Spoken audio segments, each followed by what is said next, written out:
My boss ignored my sickness and made me work. Then he got infected and lost everything he built. Please stay with me as I tell you my story.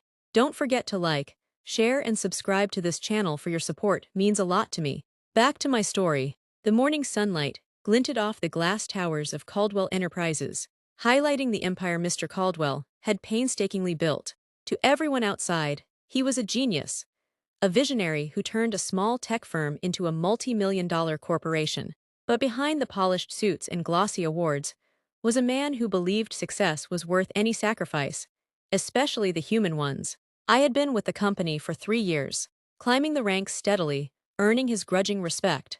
Hard work, late nights, and personal sacrifices were my currency, and Mr. Caldwell had a way of measuring loyalty in blood, sweat and tears. I admired his drive sometimes, but admiration always wavered when he dismissed the value of people. That morning, I felt a sharp ache in my chest, accompanied by a fever creeping over me like an uninvited shadow. My body ached in ways that demanded rest. I knew my limits, yet the memory of Mr. Caldwell's icy glare as I'd taken a sick day months ago lingered. This was not the time to falter. Morning, I muttered into the bustling office, trying to hide the sweat forming on my brow. Get your reports done by noon.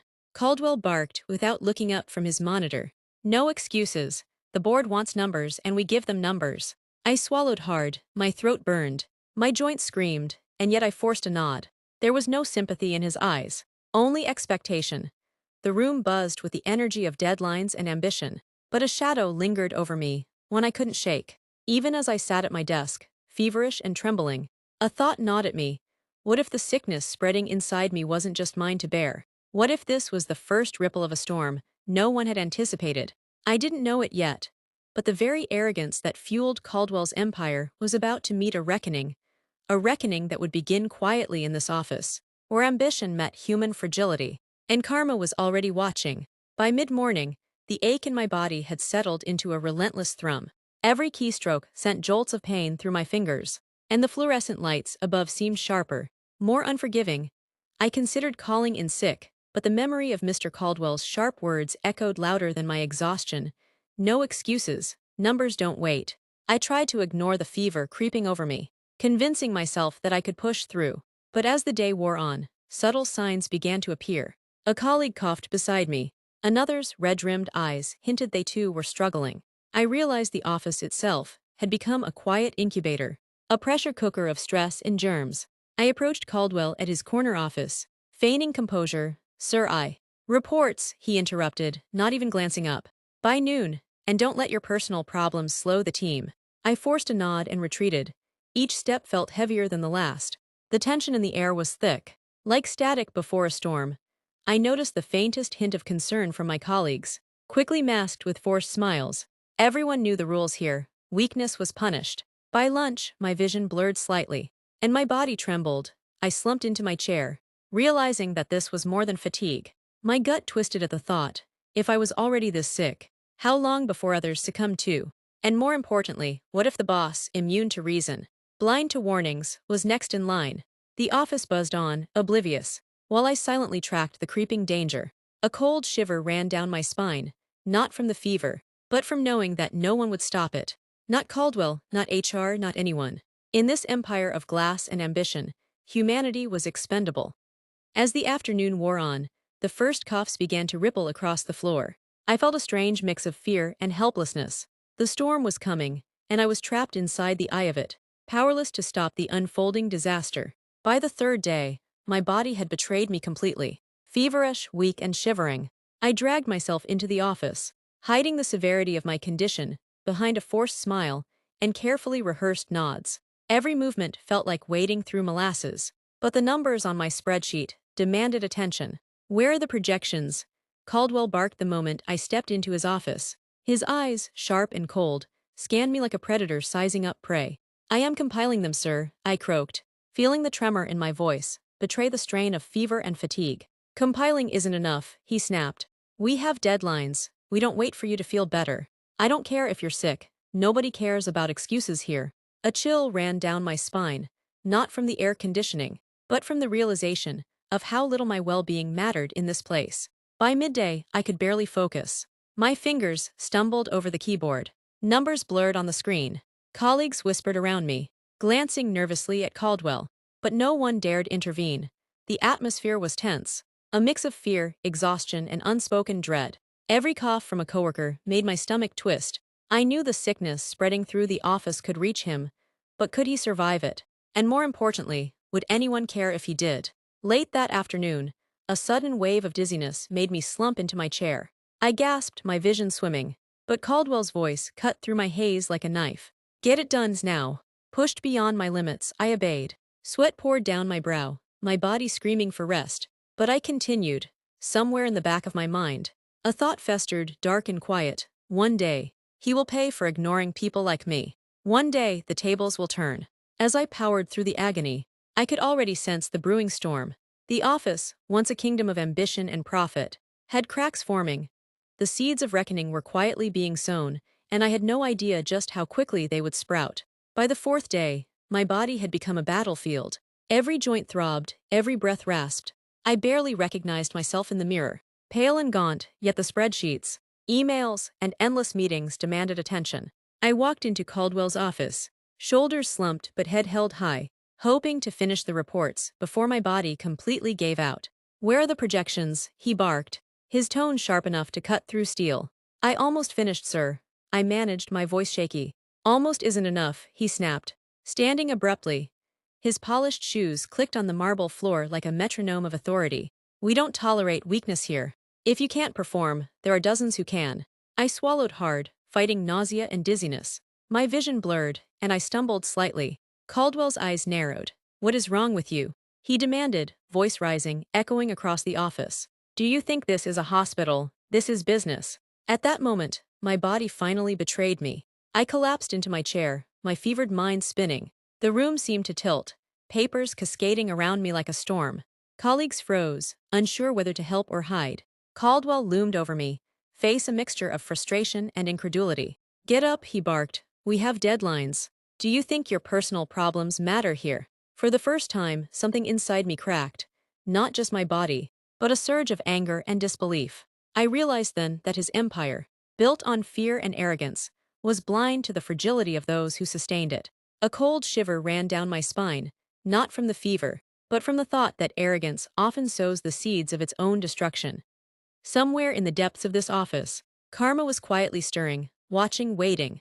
Even as I pushed myself to finish the work, a faint cough echoed down the hall from another employee. A ripple of unease passed through the office, unnoticed by Caldwell, but unmistakable to me. The storm had begun, and no one in that room would see it coming until it hit. By the start of the next week, the office had begun to feel like a pressure cooker. I was still weak, my body struggling to recover, but the sickness I carried had already begun to ripple through the staff. Subtle coughs, flushed faces, and weary eyes were now scattered across the open floor plan, each one a small warning sign. Caldwell, of course, remained oblivious. He strode through the office like a king, surveying his kingdom, demanding reports, meeting updates, and sales forecasts. His polished demeanor betrayed nothing, but his immune system was unprepared for the silent invader moving through the cubicles. "Have these numbers on my desk by noon." Caldwell barked, his voice echoing off the glass walls. "I don't want excuses. Productivity doesn't wait for anyone, least of all for weakness."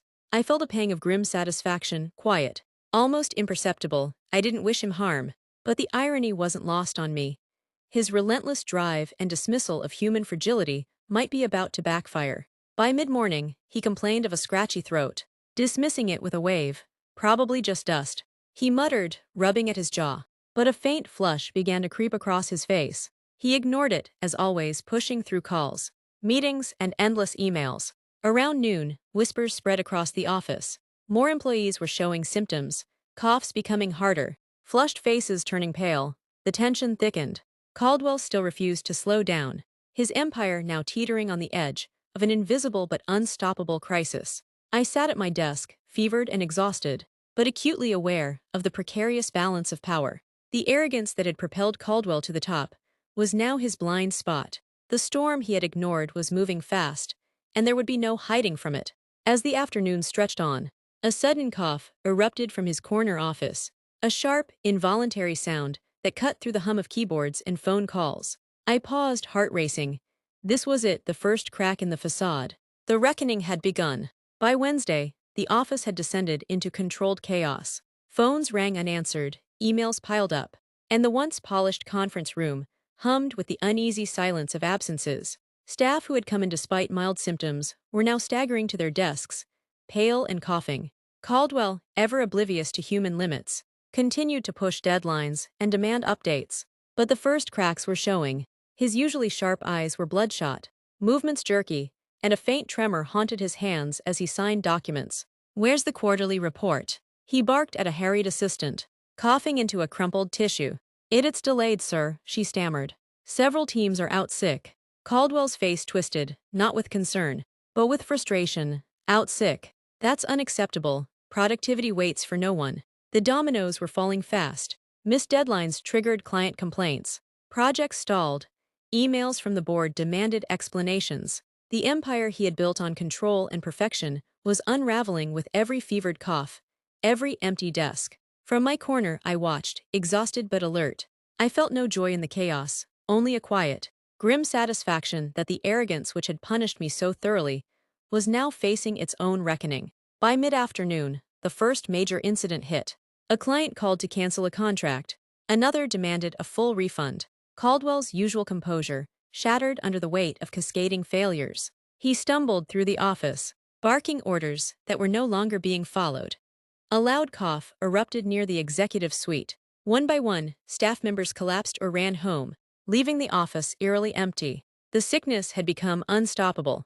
Caldwell's empire, once a well-oiled machine, now teetered on the brink. Productivity, loyalty, and control, all the things he valued above human life, were crumbling around him.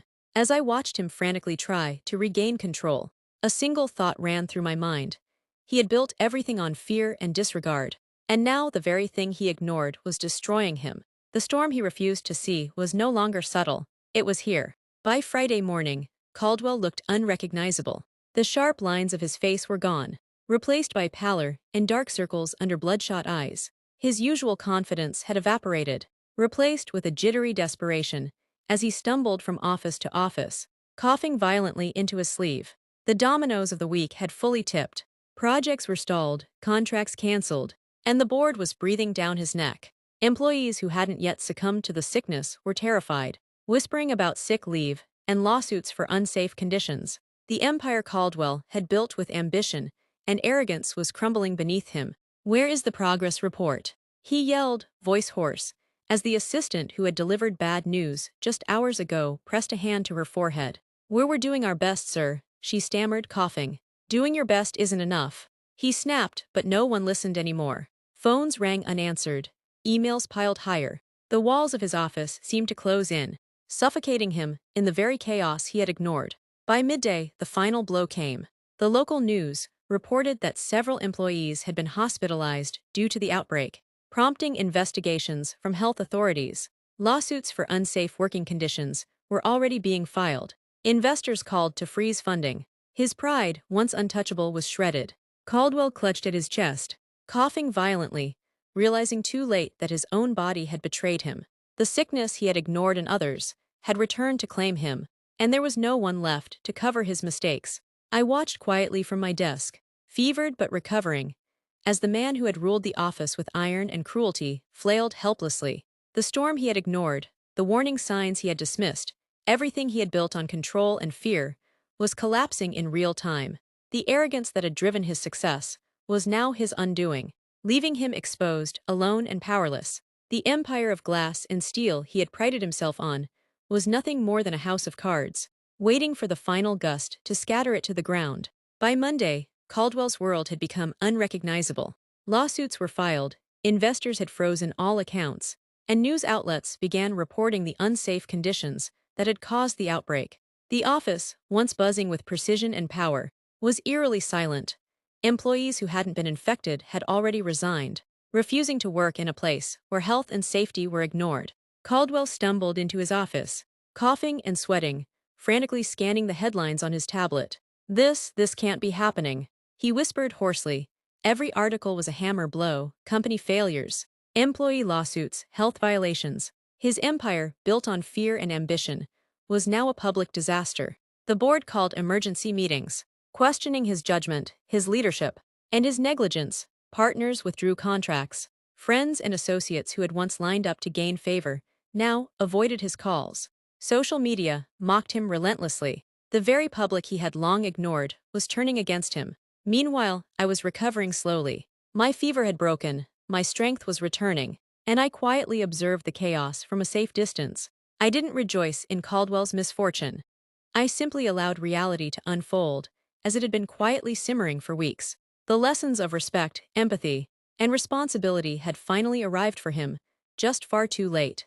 By the end of the day, Caldwell sat alone in his office, exhausted and frail, no assistants, no colleagues, no loyal employees, just the ruins of the empire he had prized above human life. He had ignored warnings, mocked weakness, and dismissed illness as irrelevant. Now he was powerless. And I realized something important. Sometimes the universe has a way of balancing the scales without anyone lifting a finger. Arrogance, neglect, and cruelty have consequences, and they arrive with relentless precision. Caldwell's downfall was complete, and it had begun quietly, with the very sickness he had ignored.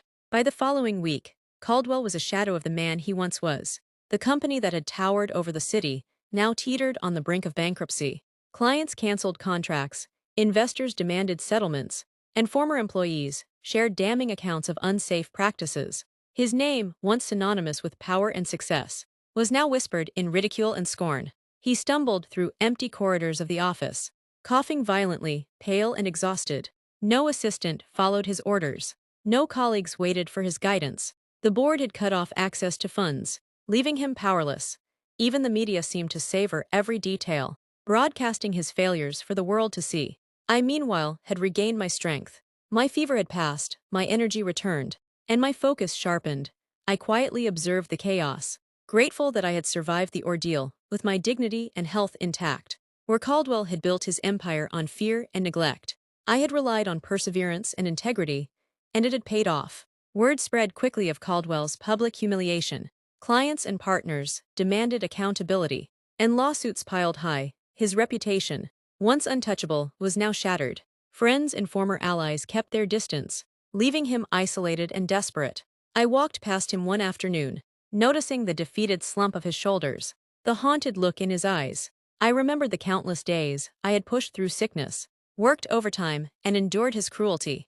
And yet, I felt nothing but calm satisfaction. The storm he had ignored had finally arrived, and he had no one to blame but himself. By the end of the week, Caldwell had lost everything: his health, his wealth, his company, and the respect of everyone around him. Meanwhile, I quietly began rebuilding, stronger and wiser, armed with the knowledge that integrity and perseverance were far more valuable than ruthless ambition. Some lessons are harsh, but in this case, justice had arrived exactly as it should. Months later, the dust had settled. Caldwell Enterprises was no more. The offices were empty, the board dissolved, and the media had long moved on to new scandals. Mr. Caldwell himself had retreated from the public eye, frail, humiliated, and alone. His empire of ambition, built on fear and disregard, had crumbled under the weight of its own arrogance. I sat at my new desk, in a smaller but thriving company that valued people over profits. The sickness, the chaos, and the humiliation were behind me.